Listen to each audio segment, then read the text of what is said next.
Hi, Mark. First of all, thank you so much for agreeing to do this exclusive Mark Talk. We have some viewers that have many questions, but the most pressing one today is, can you turn fat into muscle? What do you have to say? Wow, what a great question. So, Sean, I hear you have some questions. Well, maybe we have a couple answers. Can you turn fat into muscle? Long and short? No, unfortunately, you can't. So, losing fat and gaining muscle are actually separate processes. What? So, if you want to turn this into something a little bit harder or more advantageous to you, That's what she said. then yeah, there's a couple of things you have to do. So in order to lose fat, you have to be in a caloric deficit. What's that mean? That just means you have to eat less than what your body needs in a regular day to operate. And if you do that, generally speaking, you're going to lose fat. To gain muscle, you need to be eating sufficient protein, which I know people don't like eating too much proteins. It's a lot of meat, it can be a lot of dairy, but there's other sources too. You can take protein powders, different things. But you also have to be doing resistance training, which is lifting weights. So this stuff, and miscellaneous stuff that Christine lets me put in our basement corner. But I'm probably at the limit of what I'm allowed to put down here. Lucky you. It's very. It's a nice home gym, though, Well, thank you. and you've added to it over the years. Yeah, actually started with, oh, they're gone. 15-pound dumbbells from Christine's sister that I bought for $20, which I just gave back to her, which I forgot that I did that. But yeah, so we have dumbbells, we have a barbell, we have an easy curl bar, and of course we have body weight stuff. And I see you have a bike in the corner. Yes, I do use that every day for 25 minutes. That is just for heart health. That really doesn't serve any other purpose for fat loss or gaining muscle. But a healthy heart is the best muscle as far as your longevity, because without a heart, you go, and then that's the end of that. And you have to start somewhere. Exactly. Yeah, so you can, so going back to, can you turn fat into muscle? No. But you can do something that's called body recomposition. So you can stay the same weight, but look drastically different. So you can actually gain a significant amount of muscle or lose a significant amount of fat. But if you're doing a recomposition, you're going to be doing a little bit of both. So myself as an example, at 180 pounds, the jeans I wore then still fit me now at about 210. So I've gained about 30 pounds.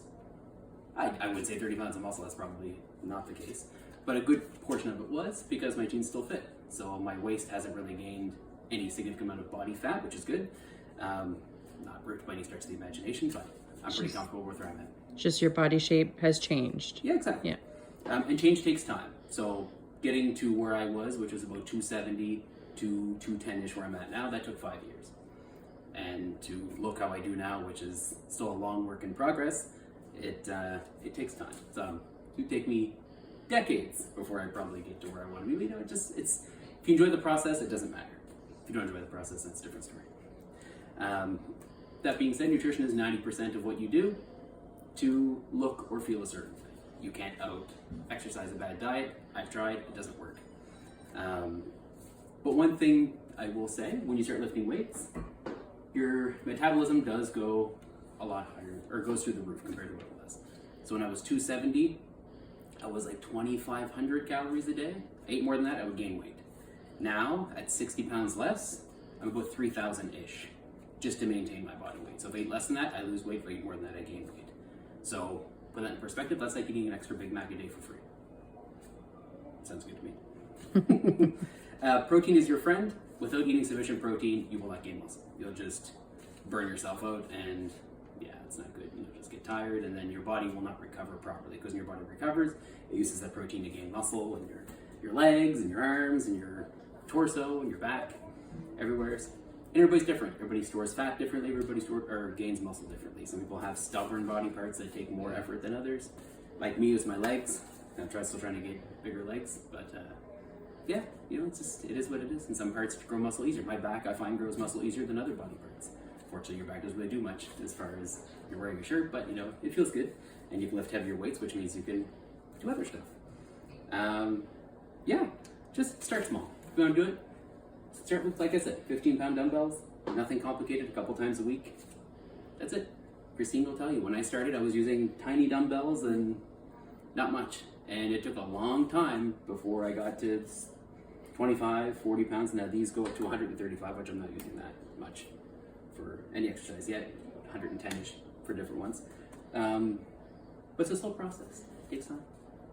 And you are gonna tweak stuff or have minor ailments along the way, but it's all worth it, hopefully. So it sounds like it's better to kind of, Take your time. yeah, take your time, start with small changes so that you can keep up with them, as opposed to kind Don't of, go 0 to 100. yeah, don't go 0 to 100 because You won't hurt yourself. it And you might, get burnt out and you'll be like, you know, I don't like this. yeah, and easier to give up on that. Exactly. Taking that Because approach. when I started, I was using the bike primarily because I had knee issues. It hurt to walk. And just the other day, I was able to squat 250 pounds for 3 sets of 8. So that's 24 times I was able to put 250 pounds on my back, go all the way to parallel and all the way back up. Zero pain, felt great. You have no idea how good that makes me feel because it used to hurt to walk and go up and down stairs. And now I can do stuff and getting stronger. And if somebody's been lifting weights for a while, that's probably nothing, but to me, that's a good amount of weight. So, yeah. And that's another thing, too. Don't compare yourself against anybody else. I know men are just as guilty as women, but the only person you're competing with is yourself. That's it.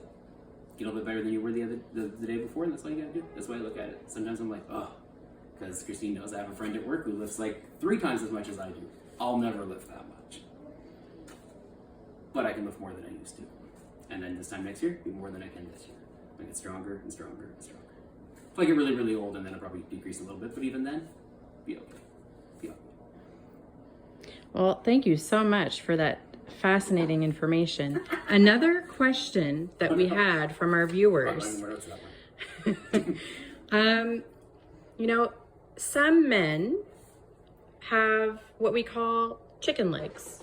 So how are they able to gain muscle in their legs and, you know, have defined muscular legs?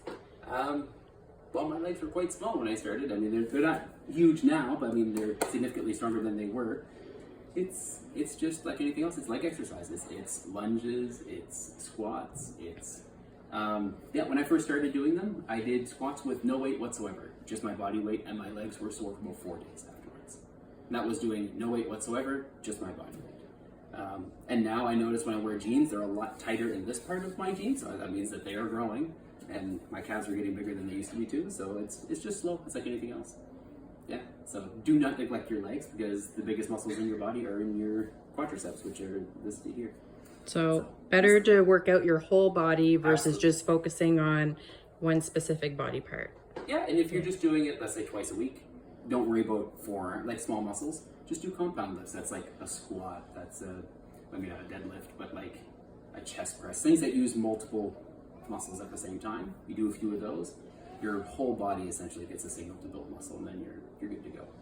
Don't worry about the small stuff because honestly, it's not that important. Yeah. And you'll notice you'll get stronger really quick. Then you'll join that softball team again, Shauna. Yeah. Do the Shauna Clark experience. There you go. And I think she did mention that today. She would like to get back to that. That'd be fun. I do miss playing softball too. Yeah. But I don't think I'll be doing that ever again because I'll probably twist and hurt myself. I don't want to. You want to take care of those knees. Yes. My knees. All right. Well, there you have it, folks. We have our first exclusive Mark Talk. Any questions? Let us know. Have a good night. Bye.